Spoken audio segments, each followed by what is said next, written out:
paubos na itong Royal Panda namin. Tingnan nyo na lang kung gano'n na siya kaunti. And nag-order na ako kasi ayoko maubusan ito dahil sobrang ganda ng quality nito. Tingnan nyo oh.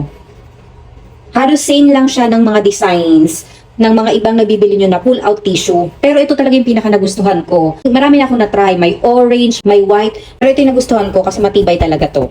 Saka hindi siya basta-basta napupunit kapag nabasa. Pag hinugot mo, hindi rin siya basta-basta nasisira. Kasi may iba akong nabili na pag hinugot mo na, ay punit na. But this one, ito talaga yung mga re-recommend ko. Pangalawang beses ko nung bumili nito. Kasi nga, sobrang ganda ng quality. So, ito na yung bago. Isang box na ako kung bumili dahil mas makakatipid ka. Sa isang box, 5 yung laman niya. So, matagal ko naman ito maubos kasi halos sa mukha ko lang siya ginagamit. At isa pa, ang lambot ng tissue na to. Kaya gustong gusto ko. Ayan. Mukha lang siyang maliit compared sa iba. Mas onti ito compared sa iba. Pero ang nagustuhan ko dito is yung quality. Dahil nga hindi basta-basta napupunit. Kaya ito talaga yung brand na binabalik-balikan ko. So, ayan, kung gusto nyo rin matry yung brand na to, Royal Panda, very recommended ko talaga to. Check out na mga mi!